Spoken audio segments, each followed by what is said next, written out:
الحمد لله وكفى وسلام على عباده الذين اصطفى أما بعد أعوذ بالله من الشيطان الرجيم بسم الله الرحمن الرحيم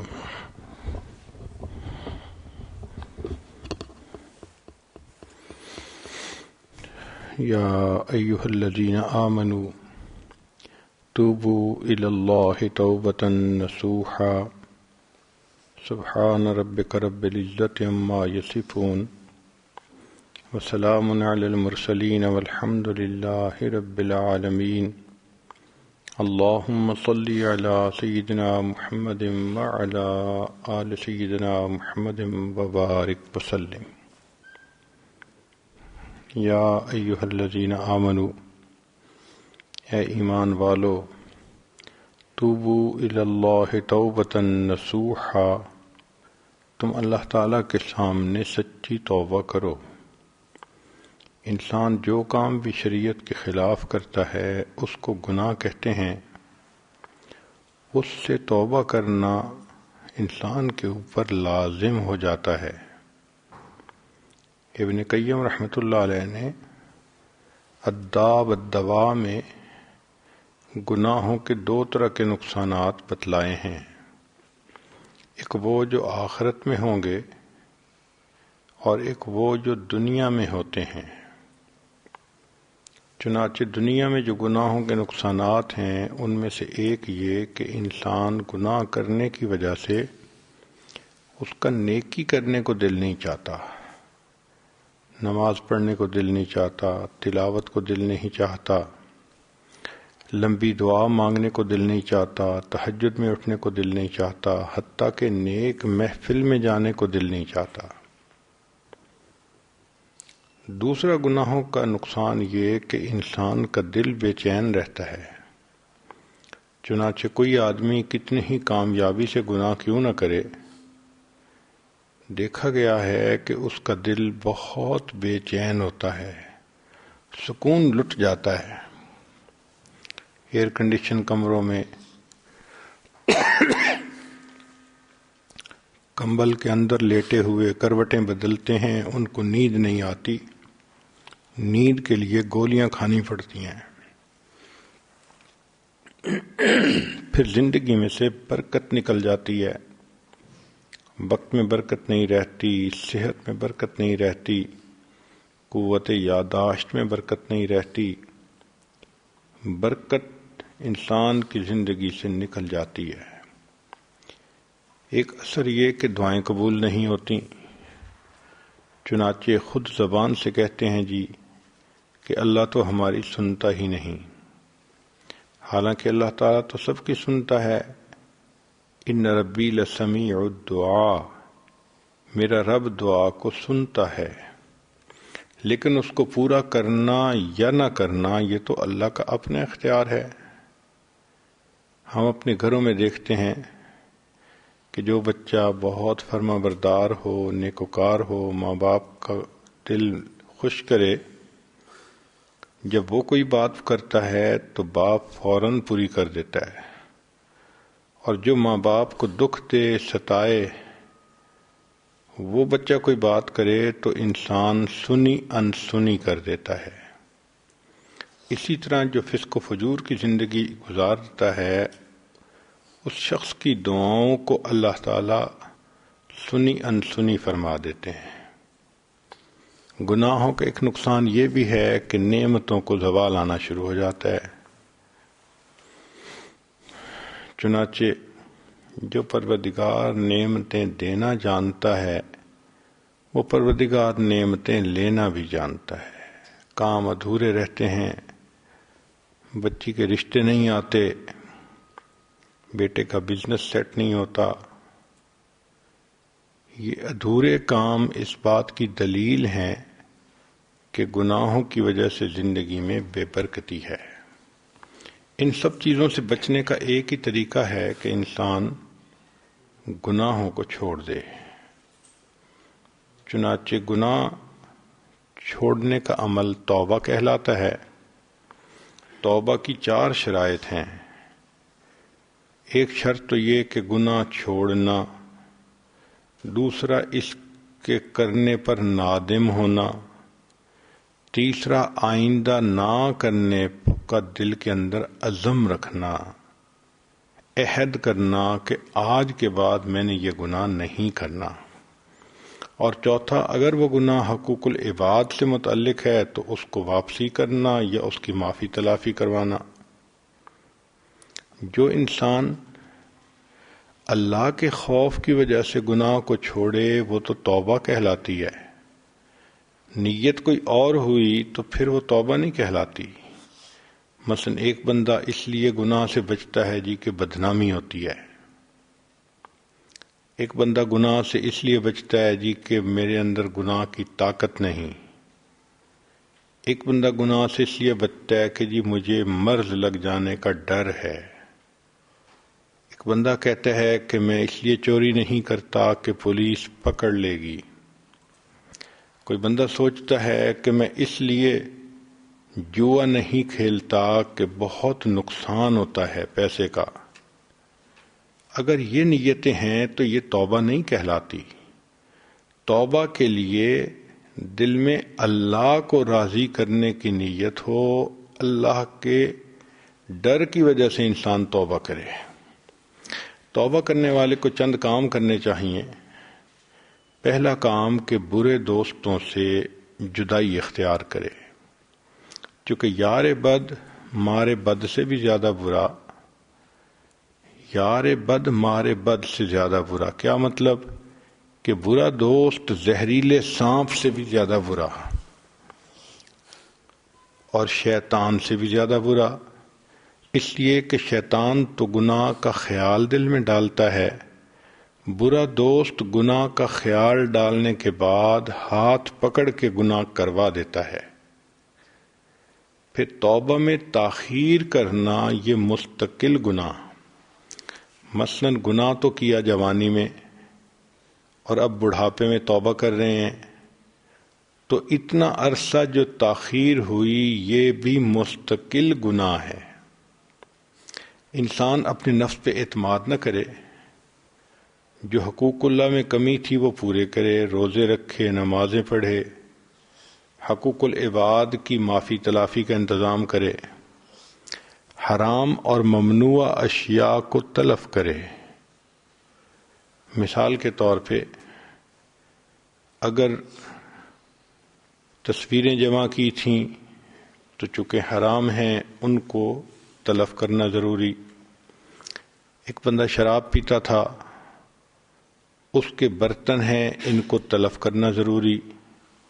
اگر وہ یہ سمجھے کہ میں اس کو دھو کے اس میں پانی پی لیا کروں گا، شریعت اجازت نہیں دیتی، اس لیے کہ وہ پی تو پانی رہا ہوگا مگر اس کو شراب یاد آ رہی ہوگی، تو جو چیز گناہ کی یاد دلائے اس کا بھی نشان مٹانا ضروری۔ پھر حرام مال سے پرورش پانے والے بدن کو نیکی میں استعمال کرے۔ اور ان سب کے لیے ایک بہترین طریقہ یہ ہے کہ توبہ کرنے والا بندہ نیک دوست بنا لے۔ المرء علی دین خلیلہ، انسان اپنے دوست کے دین پر ہوتا ہے۔ ایک آخری بات کہ جن لوگوں نے پہلے توبہ کی ان کے واقعات کو بار بار پڑھے تاکہ ہمت بڑھے۔ چنانچہ نبی اسلام کے زمانے میں غامدیہ قبیلے کی عورت تھی جس سے بڑا گناہ ہو گیا۔ اس نے نبی اسلام کی خدمت میں آ کے عرض کیا، اے اللہ کے نبی مجھ سے بڑا گناہ ہو گیا۔ نبی اسلام نے چہرہ انور دوسری طرف کر لیا، پھر کہا، چہرہ انور پھر کسی اور طرف کر لیا، تیسری مرتبہ کہا تو چہرہ انور اور طرف کر لیا۔ جب اس عورت نے 4 مرتبہ خود اقرار کیا تو فرمایا کہ تجھے وہم ہو گیا ہوگا۔ اس نے کہا، اے اللہ کے حبیب صلی اللہ علیہ وسلم مجھے کوئی وہم نہیں، مجھ سے گناہ سرزد ہوا اور اس وقت میں حمل سے ہوں۔ نبی اسلام نے فرمایا، اچھا جاؤ، پھر جب بچے کی ولادت ہو جائے تو اس کے بعد میرے پاس آنا۔ وہ عورت جانتی تھی کہ ایک تو نجاست ہوتی ہے پیشاب پخانے کی، یہ پانی سے دھل جاتی ہے، ایک نجاست ہوتی ہے گناہ کی، یہ توبہ کے بغیر نہیں دھلتی۔ چنانچہ جو زناکار انسان توبہ کیے بغیر فوت ہو گیا، قیامت کے دن ناپاک حالت میں اٹھایا جائے گا۔ اب اس کے لیے 9 مہینے گزارنے مشکل تھے، راتوں کو نیند نہیں آتی تھی، دلوں کو چین نہیں آتا تھا۔ وہ سوچتی تھی اگر اس دوران میری موت آ گئی تو میں اللہ تعالیٰ کے سامنے ناپاک کیسے کھڑی ہوں گی۔ اللہ کی شان کہ جب اس کی بیٹا پیدا ہوا تو وہ اس کو لے کر آئی، اے اللہ کے حبیب صلی اللہ علیہ وسلم یہ بیٹا ہوا ہے۔ نبی صاحب نے فرمایا کہ اچھا اس کو جاؤ دودھ پلاؤ۔ دودھ پلانے کے لیے مزید 2 سال لگتے ہیں، حولین کاملین۔ تو وہ عورت واپس چلی گئی۔ ذرا غور کیجئے، اگر یہ عورت اپنی رائے بدلنا چاہتی تو یہ بدل سکتی تھی، اگر یہ عورت کسی دوسری بستی میں جا کے چھپنا چاہتی تو چھپ سکتی تھی، اس کے پیچھے کوئی پولیس تو نہیں کھڑی تھی۔ مگر اس کے دل میں یہ خوف تھا کہ اگر میں نے دنیا میں اپنے آپ کو پاک نہ کروایا تو قیامت کے دن تو اللہ تعالیٰ میری طرف دیکھیں گے بھی نہیں۔ چنانچہ حدیث پاک میں آتا ہے کہ جو زناکار ہوگا یا بے پردہ عورت ہوگی، اللہ تعالیٰ قیامت کے دن اس کی طرف نہیں دیکھیں گے۔ اب اس کو ایک آگ سینے میں لگی ہوئی تھی، چین نہیں آتا تھا، اس کا وقت نہیں گزرتا تھا۔ بالآخر جب بچے نے سالڈ کھانا شروع کیا تو وہ ایک دن بچے کو لے کے آئی، بچے کے ہاتھ میں روٹی کا ٹکڑا تھا۔ اے اللہ کے حبیب صلی اللہ علیہ وسلم میرے بچے نے روٹی کھانی شروع کر دی۔ نبی علیہ السلام نے پھر صحابہ سے فرمایا کہ اب اس کے اوپر حد جاری کرو۔ حد جاری کرتے وقت ایک صحابی نے اس عورت کو سختی کی بات کر دی کہ تم نے اپنے خاندان کو بدنام کروا دیا۔ تو نبی علیہ السلام نے فرمایا لقد تابت توبتن، اس عورت نے اتنی سچی توبہ کی ہے، لو قسمت بین 70 من اہل المدینۃ وسعتہم، کہ اگر مدینہ کے 70 گنہگاروں میں اس کی توبہ کا ثواب تقسیم کیا جاتا تو 70 گنہگاروں کی بخشش ہو جاتی۔ توبہ کرنے والے کے ذہن میں کچھ سوالات ہوتے ہیں، آج کی مجلس میں انہی سوالات کے جوابات مقصود ہیں۔ پہلا ذہن میں سوال آتا ہے کہ میرے گناہ تو اتنے زیادہ سارے گناہ بخش دیے جائیں گے؟ جواب جی ہاں۔ چنانچہ فرمایا اے میرے بندے، اگر تیرے گناہ آسمان کے ستاروں کے برابر ہیں، اگر تیرے گناہ ساری دنیا کی ریت کے ذرات کے برابر ہیں، اگر تیرے گناہ پانی کے قطروں کے برابر ہیں، اگر تیرے گناہ ساری دنیا کی درختوں کے پتوں کے برابر ہیں، تیرے گناہ تھوڑے ہیں، میری رحمت زیادہ ہے، تو توبہ کرے گا میں تیری توبہ کو قبول کر لوں گا۔ حدیث پاک میں ہے کہ بنی اسرائیل کا ایک آدمی تھا جس نے 100 بندوں کو قتل کیا تھا، توبہ کی نیت سے چل پڑا تھا، موت آ گئی، اللہ نے اس کے بھی گناہوں کو معاف فرما دیا۔ ذہن میں کئی دفعہ یہ خیال آتا ہے کہ میں تو توبہ کرنا چاہتی ہوں لیکن بد کردار لوگ مجھ پر زیادتی کرتے ہیں، چڑھائی کرتے ہیں، وہ مجھ سے گناہ کروا دیتے ہیں۔ تو بھائی جب انسان نے گناہوں سے بچنے کی نیت کر لی تو کوئی اس کو مجبور تو نہیں کر سکتا۔ چنانچہ کعب بن مالک لانو ایک صحابی ہیں، ایک مرتبہ نبی علیہ السلام کے ساتھ سفر میں حاضر نہ ہو سکے تو اللہ کے حبیب صلی اللہ علیہ وسلم نے سب مسلمانوں کو کہا کہ وہ ان سے نہ بولیں جب تک کہ ان کی توبہ قبول نہیں ہوتی۔ وہ فرماتے ہیں کہ میرے اوپر 40-50 دن کا پیریڈ بڑا مشکل تھا، زمین اپنی پوری فراخی کے باوجود تنگ ہو گئی تھی، میرے دل میں بار بار یہ خیال آتا تھا کہ اگر اس دوران مجھے موت آ گئی تو میرا آخرت میں کیا بنے گا، اور کبھی یہ خیال آتا کہ اگر اللہ کے حبیب صلی اللہ علیہ وسلم نے پردہ فرما لیا تو پھر میرا کیا بنے گا۔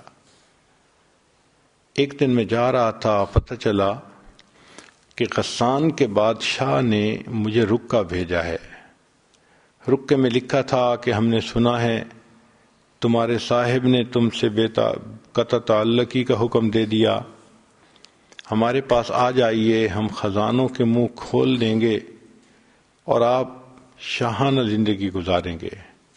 وہ فرماتے ہیں کہ میں نے اس خط کو پھاڑ دیا اور اسی وقت آگ میں ڈال دیا اور رونے لگا کہ اوہو، اب کافر بھی مجھ سے طمع کرنے لگ گئے۔ تو اسی طرح آپ کو اگر کوئی گناہ کے لیے میسج بھیجے، ڈیلیٹ کر دیں، خط لکھے پھاڑ دیں۔ اچھی طرح جب اس کا رد عمل کا اظہار کریں گی تو پھر کوئی گناہ کی دعوت نہیں دے سکے گا۔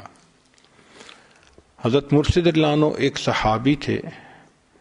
زمانہ جاہلیت میں مکہ مکرمہ کی ایک عورت عناق تھی جس سے اس کے افیئرز تھے۔ ایمان لے آئے تو مدینہ طیبہ آ گئے۔ کافی سالوں کے بعد ایک مرتبہ تجارت کی وجہ سے ان کو مکہ مکرمہ جانا پڑا۔ مغرب کے قریب یہ گلی میں سے گزر رہے تھے کہ اس عورت نے دیکھا تو وہ ان کو کہنے لگی کہ بڑا عرصہ ہوا تم مجھے ملے نہیں، آج میرا خامند گھر پہ نہیں، سفر پہ گیا ہوا ہے، تم اپنا کام سمیٹ کے میرے پاس آ جانا، ہم اکٹھی رات گزاریں گے۔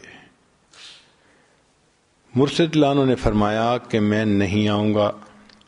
وہ بڑی حیران ہوئی، کہنے لگی مرشد تم وہی ہو نا کہ جو مکہ کی گلیوں میں میرے پیچھے پھرتے تھے، میری منت کرتے تھے کچھ وقت میرے ساتھ گزارو، میرے ساتھ کچھ وقت رہ لو، اور میری منتیں کرتے تھے کہ میں تمہیں وقت دے دوں۔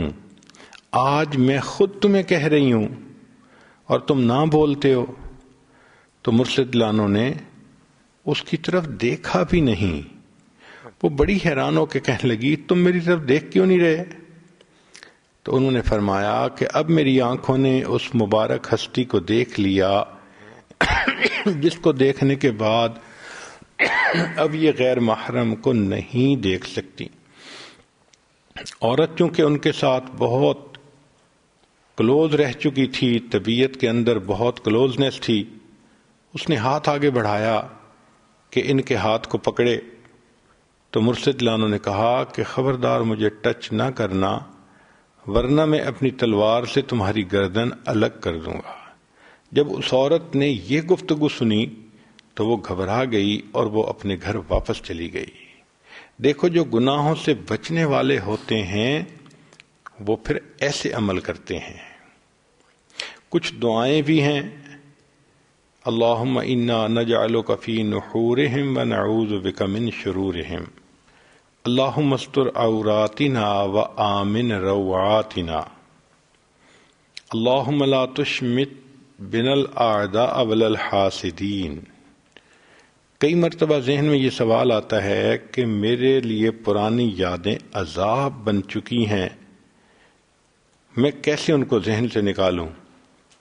بھئی ہمارے لیے پرانی یادوں کو نکالنا مشکل، اللہ تعالیٰ کے لیے تو آسان ہے، لہذا اللہ تعالیٰ پر نظر رکھیں، دعا مانگیں، پروردگار بندے کے ذہن سے گناہوں کی یادداشت بھی ختم کر دیں گے۔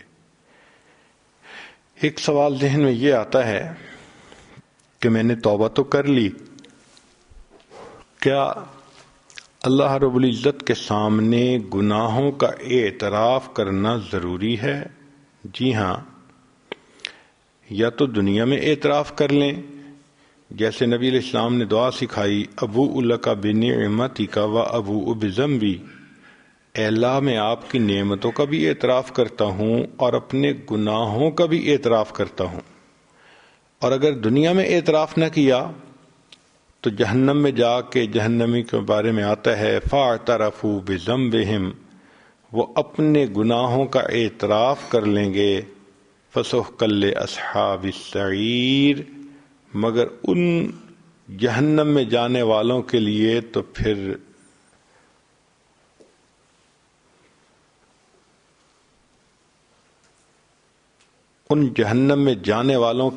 پھر بربادی ہی ہے۔ کبھی ذہن میں یہ بات آتی ہے، میں توبہ تو کر لوں گی مگر میں گناہ سے بچ نہیں سکتی۔ بھائی یہ سوچیں کہ میں نہیں بچ سکتی، اللہ تعالیٰ تو مجھے بچانے پہ قادر ہیں۔ ہم نے یہ دیکھا ہے کہ جو بندہ خود پکی توبہ نہ کر سکے یا توبہ پہ قائم نہ رہ سکے، اس کو چاہیے کہ کسی اللہ والے کے ساتھ مل کر توبہ کے کلمات پڑھ لے، اس کی برکت سے اللہ سچی توبہ کی توفیق عطا فرما دیتے ہیں۔ کبھی ذہن میں یہ خیال آتا ہے کہ اللہ تعالیٰ بڑا رحیم ہے، وہ بخش دے گا۔ بالکل صحیح بات ہے کہ اللہ تعالیٰ چاہیں تو جس گناہ کو چاہیں معاف کر دیں، لیکن اگر ہم نے توبہ نہ کی تو کچھ گناہوں کا وبال موت کے وقت ظاہر ہوتا ہے۔ علماء نے ان میں سے لکھا ہے کہ زنا ایسا گناہ ہے کہ اگر اس سے توبہ نہ کی تو مرتے وقت انسان کلمہ نہیں پڑھ سکتا، کلمے سے محروم ہو جاتا ہے۔ ایک سوال ذہن میں یہ پیدا ہوتا ہے کہ میں نے توبہ کی تھی، 3 مہینے کے بعد پھر وہی گناہ کر لیا، تو کیا پہلی توبہ ٹوٹ گئی؟ جواب، پہلی توبہ نہیں ٹوٹی، البتہ اس نئے گناہ پر دوبارہ توبہ کرنا ضروری ہو گئی۔ ایک سوال کہ جی میں 2 گناہ کرتی ہوں، نماز بھی نہیں پڑھتی، بے پردہ بھی پھرتی ہوں۔ نماز پڑھنا تو مشکل ہے لیکن میں سر پہ دوپٹہ کر لیتی ہوں، پردہ کر لیتی ہوں۔ جی ہاں، ایک گناہ کرتے ہوئے دوسرے گناہ سے توبہ کوئی کرے تو وہ توبہ ہو سکتی ہے، اور ہو سکتا ہے کہ اسی کی برکت سے اللہ اس پہلے گناہ سے بھی توبہ کی توفیق عطا فرما دے۔ کبھی ذہن میں یہ آتا ہے کہ میں پرانے جو قضا نماز اور روزے ہیں ان کا کیا کروں؟ تو بھئی اگر کسی نے 1,00,000 پاؤنڈ کسی کو دینے ہوں، نہ دے سکے، تو پھر وہ اس کے لیے قسطیں بنا لیتا ہے، ہر مہینے کچھ نہ کچھ دینا شروع کر دیتا ہے۔ اسی طرح جس کی 10 سال 15 سال کی نمازیں ہوں، روزے ہوں، اس کو چاہیے کہ روزانہ 5 نمازیں ادا کر لے، اور سال کے وہ اوقات جن میں دن چھوٹے ہوتے ہیں، آسانی سے روزہ رکھا جا سکتا ہے، ان دنوں میں نفلی روزے بھی قضا کرنا شروع، وہ یعنی نفل جو فرض روزے تھے وہ قضا کرے۔ اس طرح روزے اور نماز کی قضا ممکن ہو سکتی ہے۔ اگر کسی بندے نے غیبت کی تو اللہ تعالیٰ سے بھی معافی مانگنی چاہیے، اور جس کی غیبت کی اس سے بھی معافی مانگنی چاہیے۔ یہ بتانا ضروری نہیں ہے کہ میں نے کیا کہا، بس اتنا کہیں کہ جی آپ کی حقوق میں کوئی کوتاہی ہوئی تو آپ معاف کر دیجئے۔ ایک بندہ کہتا ہے میں نے چوری کی، میں کیا کروں؟ بھئی جس کا مال چوری کیا اس کو پیسے واپس کرو، اور جی وہ تو فوت ہو گیا، بھئی اس کے وارث کو واپس کرو۔ جی مجھے اس کے وارثوں کا بھی پتہ نہیں، شریعت کہتی ہے کہ پھر اللہ کے راستے میں صدقہ کر دو، تاکہ قیامت کے دن جو اجر ملے وہ اس بندے کو پہنچ جائے جس کا مال چوری ہوا تھا۔ ایک بندہ کہتا ہے کہ میں نے تو سود کا مال کھایا، میں کیا کروں؟ بھئی ندامت اختیار کریں، اور جو بدن سود سے پلا اب اس کو نیکی میں لگائیں، نمازیں پڑھیں، تلاوت کریں، درود شریف پڑھیں، استغفار پڑھیں، اللہ کے دین کا کام کریں، علم حاصل کریں۔ نیکی کے کام کرنے سے اس کی مکافات ہو جائے گی۔ سوال پیدا ہوتا ہے کہ توبہ کا طریقہ کیا ہے؟ چنانچہ ایک حدیث مبارکہ میں توبہ کا طریقہ بتلایا گیا۔ سیدنا صدیق اکبر عنہ اس کی روایت کرتے ہیں، نبی علیہ السلام نے ارشاد فرمایا، ما من رجل یذنب ذنبا ثم یقوم فیتطہر ثم یصلی رکعتین ثم یستغفر اللہ غفر اللہ لہ، کہ جس بندے نے کوئی گناہ کر لیا اس کو چاہیے کہ وہ اچھی طرح وضو کرے، پھر 2 رکعت صلاۃ التوبہ کے پڑھے، پھر اس کے بعد اللہ تعالیٰ کے سامنے استغفار کرے، اللہ تعالیٰ اس کے گناہوں کو معاف فرما دیتے ہیں۔ چنانچہ کس انداز سے توبہ کرنی چاہیے؟ حدیث مبارکہ میں ہے کہ جو بندہ دل کی گہرائیوں سے نادم ہوتا ہے اللہ تعالیٰ اس کی توبہ کو قبول کرتے ہیں۔ فرمایا الندم توبۃ، کہ دل میں نادم اور پریشان ہونا اس سے توبہ ہو جاتی ہے۔ بنی اسرائیل کے ایک نوجوان کا عجیب قصہ ہے، میں اکثر یہ سناتا ہوں تاکہ ہمیں پتہ چلے کہ ہمیں اللہ تعالیٰ سے معافی کیسے مانگنی چاہیے۔ وہب بن منبہ نے اس کو نقل کیا، وہ فرماتے ہیں کہ بنی اسرائیل میں ایک نوجوان تھا جو بہت بدکار تھا، لوگ اس کی بری زندگی سے تنگ تھے، بہت سمجھاتے تھے مگر وہ کسی کی سنتا ہی نہیں تھا۔ بستی والے بہت تنگ ہو گئے اور ایک دفعہ انہوں نے سوچا کہ اب اگر اس نے گناہ کیا تو ہم اس کی پٹائی بھی کریں گے اور اس کو بستی سے نکال بھی دیں گے، یہ یہاں رہنے کے قابل ہی نہیں، یہ تو دوسروں کے بگڑنے کا ذریعہ بن جائے گا۔ چنانچہ وہ نوجوان کچھ عرصہ تک گناہوں سے بچا رہا، پھر گناہ کر بیٹھا۔ اب بستی والوں نے اس کی خوب پٹائی کی اور دھکے دے دے کے ہیوملیٹ کر کے اس کو شہر سے نکال دیا۔ اس زمانے میں چھوٹے چھوٹے شہر ہوتے تھے اور ان کے گرد کئی مرتبہ دیواریں بھی بنی ہوتی تھیں، تو دروازے کے سامنے ایک ویرانہ تھا، درخت تھے، یہ نوجوان وہاں چلا گیا۔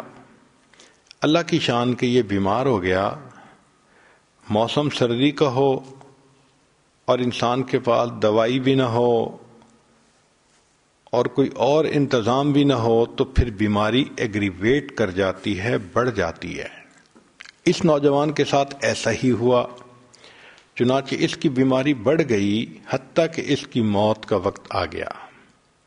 جب یہ فوت ہوا تو اللہ رب العزت نے موسیٰ علیہ السلام کی طرف وحی نازل فرمائی کہ اے میرے پیارے پیغمبر علیہ الصلوۃ والسلام، میرے اولیاء میں سے ایک ولی کی موت آ گئی ہے، آپ جائیے اس کو غسل دیجئے، کفن پہنائیے، جنازہ کی نماز پڑھیے، اور یہ بھی اعلان کر دیجئے کہ جس بندے کے گناہ بہت زیادہ ہوں وہ آ کے اس کی نماز جنازہ پڑھ لے، ہم پڑھنے والوں کے گناہوں کو بھی معاف کر دیں گے۔ چنانچہ موسیٰ علیہ السلام نے جب یہ اعلان کیا تو بنی اسرائیل کے بہت لوگ اکٹھے ہو گئے۔ اب اس واقعے کو ذرا عربی میں سن بھی لیجئے، ترجمہ بھی ساتھ ساتھ کر دیں گے۔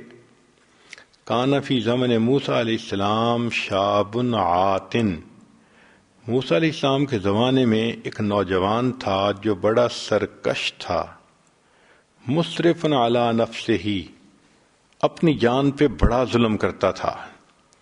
فاخرجوہ من بینہم لسوء فعلہ، چنانچہ بستی والوں نے اسے بستی سے نکال دیا اس کے کرتوتوں کی وجہ سے۔ فحضرتہ الوفاۃ فی خربۃ علی باب البلد، شہر کے دروازے کے بالکل سامنے جو ویرانہ تھا اس ویرانے میں اس بندے کو موت آ گئی۔ فأوحى اللہ تعالی الی موسیٰ علیہ السلام، اللہ رب العزت نے موسیٰ علیہ السلام کی طرف وحی نازل فرمائی کہ اے میرے پیارے موسیٰ علیہ السلام، ان ولی من اولیائی، کہ میرے دوستوں میں سے ایک دوست، اولیاء میں سے ایک ولی، حاضرہ الموت، اس کو موت آ گئی ہے، فاحذرہ، اس کے پاس جائیے، وغسلہ، اور اس کو غسل دیجیے، وصلی علیہ، اور اس کی نماز جنازہ پڑھیے، وکل من کثر عصیانہ، اور کہہ دیجئے کہ جس بندے کے گناہ بہت زیادہ ہوں، یحضر جنازتہ، وہ اس کے جنازہ پڑھنے کے لیے حاضر ہو جائے، لأغفر لہم، میں جنازہ پڑھنے والے کی بھی مغفرت کر دوں گا۔ جب اللہ کی طرف سے یہ اعلان ہوا تو پھر فنادى موسیٰ علیہ السلام فی بنی اسرائیل فکثر الناس، بہت سارے لوگ جنازہ پڑھنے کے لیے آ گئے، سب چاہتے تھے ہمارے گناہ بخشے جائیں۔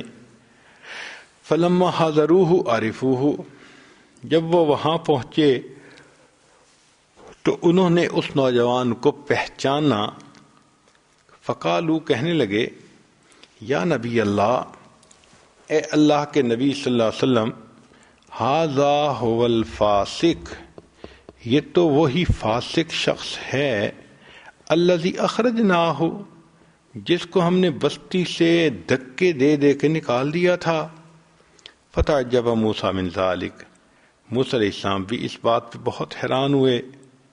فاوحی اللہ الیہ، اللہ نے حضرت موسیٰ علیہ السلام کی طرف وحی نازل فرمائی، صدقوا وہم شہدائی، اے میرے پیغمبر اسلام، یہ لوگ سچ کہہ رہے ہیں مگر یہ اس بات کے گواہ ہیں، انہ لما حضرتہ الوفاۃ فی ھذہ الخربۃ، بات یہ ہے کہ جب اس بندے کو اس ویرانے میں موت کا وقت آ گیا، نظر یمنۃ و یسرۃ، اس نے اپنے دائیں دیکھا، اپنے بائیں دیکھا، فلم یرا حمیما ولا قریبا، کوئی اس کا دوست پاس نہیں تھا، کوئی رشتہ دار پاس نہیں تھا۔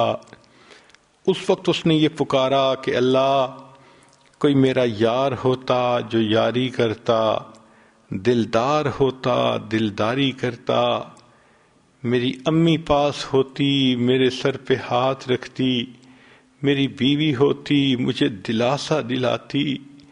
اللہ، نہ کوئی دوست ہے نہ رشتہ دار ہے، میں تنہا ہوں، اکیلا ہوں، ذلیل ہوں اور ٹوٹے ہوئے دل والا ہوں، اللہ میرے اوپر رحم کر دیجئے۔ ورا نفسہ غریبۃ وحیدۃ ذلیلۃ منکسرۃ، فرفع بصرہ الی، اس وقت اس نوجوان نے آسمان کی طرف دیکھ کر یہ کہا، الہی عبد من عبادک، اللہ میں بھی تیرے بندوں میں سے تو بندہ ہوں، اگرچہ میں گناہ گار سہی مگر تیری بندگی کی فہرست سے تو نہیں نکلا ہوں، تو ابھی تک میں بندہ آپ ہی کا۔ میرے مولا، جب میں آپ کا بندہ ہوں تو آپ میرے اوپر رحم فرمائیے۔ غریب فی بلادک، میں اپنے شہر سے بھی دھکے دے دے کے نکالا گیا ہوں، اے اللہ، لو علمت ان عذابی یزید فی ملکی کا، اگر مجھے یقین ہوتا کہ میرے عذاب دینے سے آپ کی شان بڑھ جائے گی اور مجھے معاف کرنے سے آپ کی شان کم ہو جائے گی، لما سألتک المغفرہ، اللہ میں آپ سے کبھی مغفرت طلب نہ کرتا، ولیس لی ملجأ، اللہ میری کوئی جائے پناہ نہیں، ولا رجاء، کوئی امیدگار نہیں، الا انت، سوائے تیرے۔ جس طرح بندہ کہتا ہے کہ اللہ میرا کوئی نہیں، اللہ تیرے سوا، اللہ میری امیدیں آپ کی ذات پر لگی ہیں، میری نظریں آپ کے اوپر لگی ہوئی ہیں، اللہ آپ مجھ پر رحمت کی نظر فرما لیجئے۔ جب اس نے یوں کر کے دعائیں مانگی کہ اللہ، میں نے سنا ہے کہ آپ نے یہ آیت بھی اتاری، انی انا الغفور الرحیم، کہ بے شک میں غفور اور میں رحیم ہوں، فلا تخیب رجائی، اللہ میری امید کو ناکام نہ کرنا۔ یا موسیٰ، اے موسیٰ علیہ السلام، افکان یحسن بی ان اردہ وَهُوَ غَرِيبٌ عَلَى هَذِهِ الصِّفَةِ، کیا یہ بات مجھے سجتی تھی میں اس کی دعات کو رد کر دیتا حالانکہ وہ اس حال میں تھا. وَقَدْ تَوَسَّلَ إِلَيَّ بِي، اس نے مجھے میری رحمت کے واسطے دے دے کر دعائیں مانگیں. وَتَضَرَّعَ بَيْنَ يَدَيَّ، میرے سامنے روتا رہا، گڑ گڑاتا رہا، معافیاں مانگتا رہا. وَعِزَّتِي، موسیٰ علیہ السلام مجھے اپنی عزت کی قسم ہے، لو سالنی فی المذنبین من اہل الارض جمیعا لوہبتہم لہو لذل غربتہ، اگر وہ نوجوان اس وقت ساری دنیا کے گناہ گاروں کی بخشش کا مجھ سے سوال کرتا، میں پروردگار ساری دنیا کے گناہوں کی بخشش بھی کر دیتا. اے موسیٰ علیہ السلام، انا کہف الغریب، میں پردیسی کی پناہ گاہ ہوتا ہوں. وحبیبہ، اور جس کا کوئی دوست نہیں ہوتا اس کا دوست میں ہوتا ہوں. وطبیبہ، اور جس کا علاج معالجہ کرنے والا کوئی نہیں ہوتا اس کی تیمارداری کرنے والا میں ہوتا ہوں. وراحمہ، اور جس پر کوئی رحم نہیں کھاتا اے موسیٰ علیہ السلام اس پر رحم کھانے والا میں ہوتا ہوں. یا پروردگار اتنے کریم ہیں، اتنے مہربان ہیں کہ بندے کے گناہوں کو معاف کرنے کے لیے تیار ہیں. ہمیں چاہیے ہم بھی موقع سے فائدہ اٹھائیں اور اپنے گناہوں سے سچی پکی توبہ کر کے اللہ رب العزت سے معافی مانگ لیں. وآخر دعوانا ان الحمد للہ رب العالمین. سبحان ربی العلی الوہاب. اللہم صلی علی سیدنا محمد وعلی آل سیدنا محمد وبارک وسلم. اے کریم آقا، ہم آپ کے عاجز مسکین بندے ہیں، ہمارے گناہوں کو معاف فرما، خطاؤں سے درگزر فرما، عیبوں کی پردہ پوشی فرما. اللہ ہماری نگاہوں کو پاک فرما، دلوں کو صاف فرما، سینوں کو اپنی محبت سے لبریز فرما. اپنے عشق کی آتش ہمارے سینوں میں پیدا فرما، ہمارے انگ انگ سے اپنے ذکر کو جاری فرما، روئیں روئیں سے اپنے ذکر کو جاری فرما، ہڈی ہڈی بوٹی بوٹی میں اپنی محبت پیدا فرما. کریم آقا، جسمانی بیماریوں کو دور فرما، روحانی بیماریوں کو دور فرما. اللہ ہمارے علم میں برکت عطا فرما، عمل میں برکت عطا فرما، رزق میں برکت عطا فرما، کاموں میں برکت عطا فرما. قدم قدم اپنی برکتیں شامل حال فرما. اللہ علم حاصل ہونے کے بعد جہالت کے کاموں سے محفوظ فرما، عزتیں ملنے کے بعد ذلت سے محفوظ فرما، اپنے قرب کے بعد دوری سے محفوظ فرما، ہدایت ملنے کے بعد گمراہی سے محفوظ فرما. اس سے پہلے کہ لوگ ہمیں کلمہ پڑھائیں، ہمیں اپنے اختیار سے کلمہ پڑھنے کی توفیق عطا فرما. اس سے پہلے کہ ہماری ظاہر کی آنکھیں بند ہو جائیں، من کی آنکھیں کھلنے کی توفیق عطا فرما. اس سے پہلے کہ لوگ ہمیں غسل دیں، ہمیں غسل توبہ کرنے کی توفیق عطا فرما. اس سے پہلے کہ ہمیں کفن پہنایا جائے، اللہ ہمیں تقوی کی پوشاک پہننے کی توفیق عطا فرما. اور اس سے پہلے کہ ہماری نماز پڑھی جائے، اللہ ہمیں اپنی بارگاہ میں حضوری نصیب فرما. قیامت کے دن کو زندگی کا سب سے زیادہ خوشیوں بھرا دن بنا. اے اللہ، زندگی کے آخری حصے کو زندگی کا بہترین حصہ بنا. اے اللہ، گھروں کی پریشانیوں کو دور فرما، اولاد کی پریشانیوں کو دور فرما، اولادوں کو نیکوکار بنا، فرما بردار بنا، ماں باپ کی آنکھوں کی ٹھنڈک بنا.